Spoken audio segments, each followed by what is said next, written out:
প্রধানমন্ত্রী হিসেবে খালেদা জিয়া যত উন্নয়নমূলক ও যুগান্তকারী কাজ করেছেন সেসব নিয়ে কখনোই আলোচনা হয় না। কারণ খালেদা জিয়া উন্নয়নের বাণী শুনিয়ে ক্ষমতা আঁকড়ে ধরতে চাননি। তার দল বিএনপিও নিজেদের আমলের সাফল্যগুলো নিয়ে খুব একটা কথা বলে না। রাষ্ট্র বিনির্মাণে খালেদা জিয়ার কিছু উল্লেখযোগ্য কাজ দেখে নেওয়া যাক। মুক্তিযুদ্ধকে নিজেদের গণ্ডিতে সীমাবদ্ধ করে রাখার জন্য আওয়ামী লীগের সমালোচনা আছে, খালেদা জিয়া ও বিএনপির ক্ষেত্রে সেটা নেই। অথচ মুক্তিযুদ্ধ ও মুক্তিযোদ্ধাদের সম্মানিত করার ক্ষেত্রে খালেদা জিয়ার অবদানটা অসামান্য। তিনি ক্ষমতায় এসে মুক্তিযুদ্ধের স্মৃতিরক্ষা ও স্মৃতি বিজড়িত স্থানসমূহ রক্ষার উদ্যোগ গ্রহণ করেন। রায়ের বাজারে শহীদ বুদ্ধিজীবী স্মৃতিসৌধ নির্মাণ করে মুক্তিযুদ্ধে পাকিস্তানিদের হাতে নির্মমভাবে প্রাণ হারানো বুদ্ধিজীবীদের প্রতি জাতির সম্মান প্রদর্শনের ব্যবস্থা করেন। এরপর 2001 সালে সরকার গঠন করে খালেদা জিয়া মুক্তিযোদ্ধাদের কল্যাণে সরাসরি সরকারকে সম্পৃক্ত করার জন্য মুক্তিযুদ্ধ বিষয়ক মন্ত্রণালয় প্রতিষ্ঠা করে। তার নির্দেশে মুক্তিযোদ্ধা তারামন বিবিকে খুঁজে বের করে মুক্তিযুদ্ধে তার অবদানের স্বীকৃতিস্বরূপ রাষ্ট্রীয় পদক বীর প্রতীক হস্তান্তর করা হয়। খালেদা জিয়া পাকিস্তানে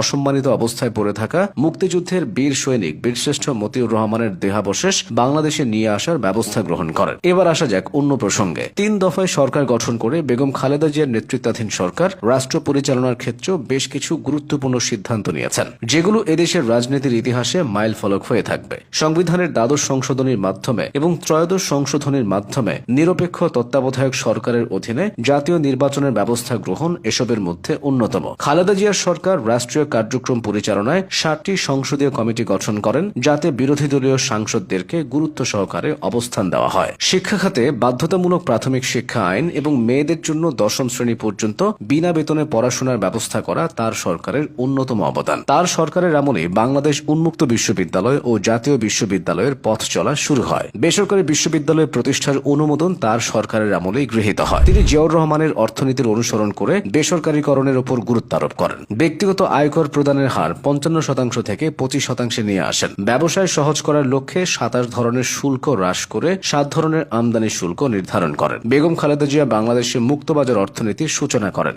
দেশের ভূভাগের খনিজ সম্পদকে কাজে লাগাতে বড় পুকুরিয়ায় কয়লা খনি ও মধ্যপাড়ার শ্বেত পাথরের খনি থেকে উত্তোলন কার্যক্রমের সূচনা তার সরকারের আমলেই করা হয়। বেগম খালেদা জিয়ার শাসনামলে নারীদের আত্মনির্ভরশীল রূপে গড়ে তোলার জন্য প্রধানমন্ত্রীর তহবিল থেকে সহজ শর্তে ঋণ সহায়তা প্রকল্প গ্রহণ করা হয়। আত্মকর্মসংস্থান কর্মসূচির অংশ হিসেবে সহজ শর্তে ঋণ সেবার সহায়তায় তিনি আনসার ভিডিপি ব্যাংক প্রতিষ্ঠা করেন। স্বাস্থ্য খাতে সমস্যা ও সংকট নিরসনে তার সরকার সমূহের কার্যক্রম সুবিদিত। প্রতিটি উপজেলা স্বাস্থ্য কমপ্লেক্সকে 31 থেকে 50 শয্যায় উন্নীতকরণ এবং জেলা কমপ্লেক্সকে 100 থেকে 250 এবং 50 থেকে 100 শয্যায় উন্নীত করা হয়। দেশের শতকরা 90% মানুষের জন্য তার সরকার সুপেয় পানির ব্যবস্থা করতে সক্ষম হয়। বাংলাদেশে টেলিকমিউনিকেশন খাতেও খালেদা জিয়ার অবদান অনস্বীকার্য।